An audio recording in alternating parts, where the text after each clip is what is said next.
Hi, I'm Andrew Wasson. Thanks for joining me for my weekly guitar blog. It's August 17th, 2014, and this week we're going to do a lesson on upper and lower neighbor tones. Now, this week's question was sent in from Connor. He's out in Springfield, Virginia, and he wrote in with this email.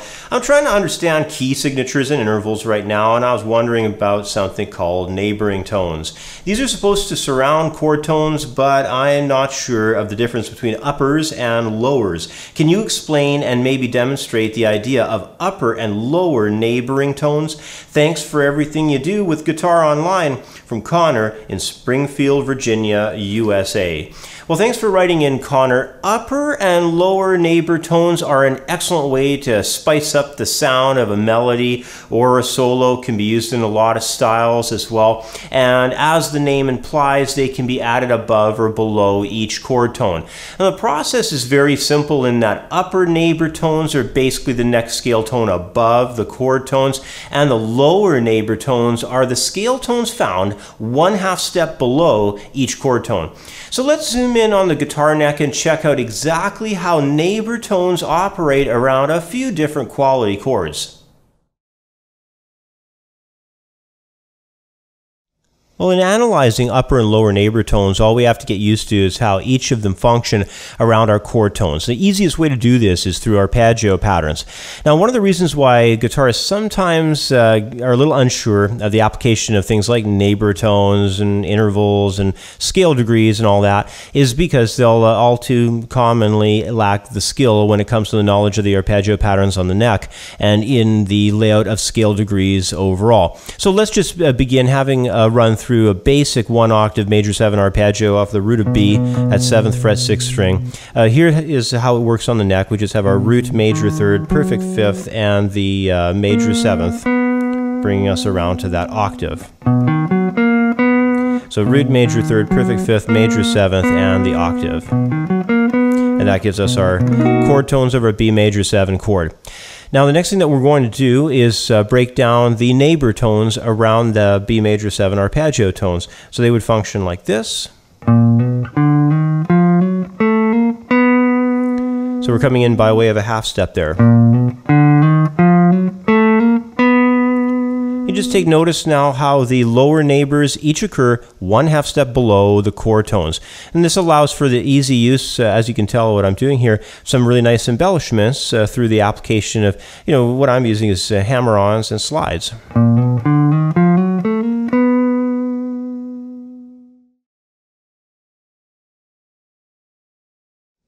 All right, next let's run through some upper neighbor tones in relationship to that exact same B major 7 chord.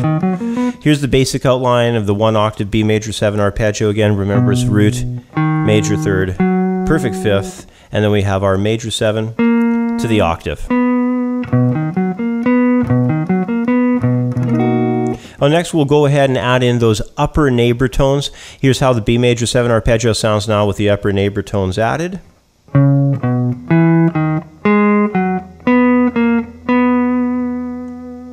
You notice that those upper neighbor tones each occur as the next scale tone above the chord tones. Check it out.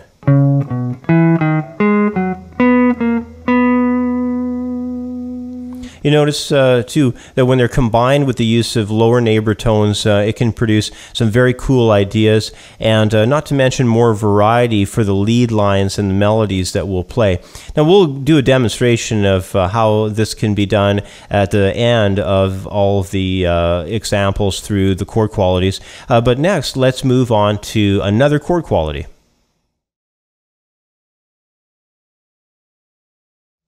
So next we're going to move on to applying this into another chord type. We're going to go with the ever popular minor 7 chord. We're going to construct it off an A, so 5th fret 6th string.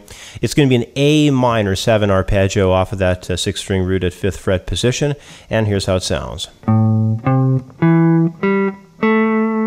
So we've got our root, the minor 3rd, perfect 5th, minor 7, and then up to the octave. And now let's add those lower neighbor tones.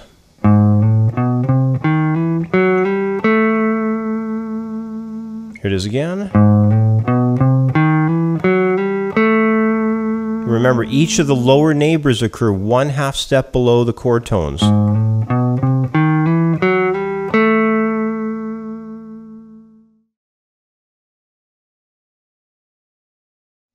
So now let's also run through adding upper neighbor tones upon that same A minor 7 chord. To quickly review, here's that basic A minor 7 arpeggio played once again.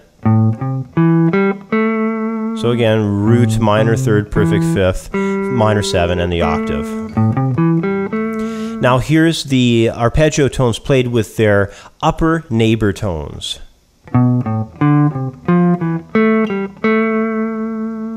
One more time.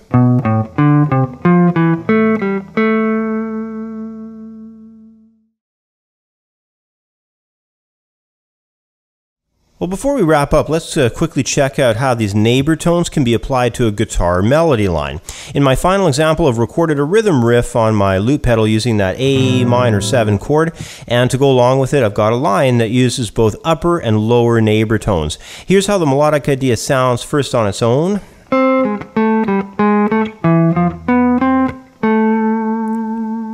Here it is again. So that's just an A minor 7 melody, and now let's hear how it sounds when you play that A minor 7 groove that I've got provided by the looper pedal.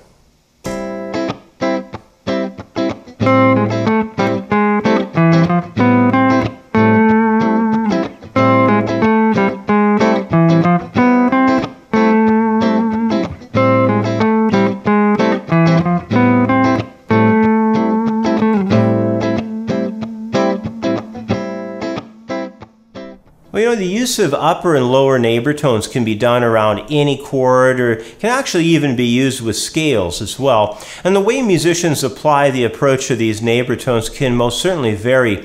You know, the application is completely up to the musician. I would suggest starting out by mapping several different chords through their arpeggio patterns, and doing this in several different registers using the method of applying the upper and lower neighboring tones we've discussed within this video.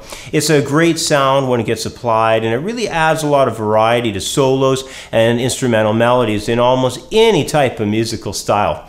Anyway, this brings us to the end of this video, and as always, thanks for watching. Have yourself a great week, and I'll catch up with you next time. Bye for now.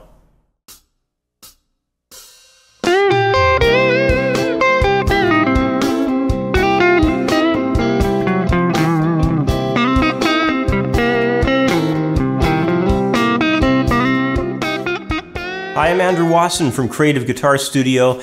You know, whether you're a beginner or an intermediate player, sometimes it can be confusing where to start and where to go with learning to play guitar. So if you're looking for a lesson plan that really breaks down one of the most popular guitar styles, then my new ebook on blues guitar styles should fit the bill. This is more than just a brief overview of a 12-bar blues progression and a few blues licks and scales that you might find in a lot of other books. This lesson plan will start to help you to both understand and expand on whatever blues genre you're into. And you don't even have to be a blues fan to appreciate all the information in this lesson guide. Keep in mind that the blues is the #1 guitar style that will give you a place to go and expand your guitar playing experience. So even if you're not a huge blues fan, even if you feel like you're all over the place and you've just decided that you need to ground yourself in a comprehensive guitar lesson plan, my Blues Guitar Styles Masterclass course will certainly make a difference for you. The Blues Guitar Styles course is over 50 pages of lesson topics covering popular open and movable chords for playing blues. There's also 2 chapters dedicated to helping the student understand everything there is to know about blues progressions. And that's not all. There's chapters on styles coverage for early blues rock and soul R&B. There's a comprehensive blues guitar techniques section covering hybrid picking, finger picking, slide, and open tunings. Plus there's even a section on rhythmic feel and triple meter blues time signatures. And of course, this lesson plan contains all of the patterns for the blues pentatonic scales, as well as dozens of blues licks, plus a chapter devoted to improvisation. But to add to the value of this lesson plan, I've also included 27 MP3 audio files demonstrating every tab example notated in the ebook. It's a tremendous value for a blues course like this, and one you'll only find available through CreativeGuitarStudio.com.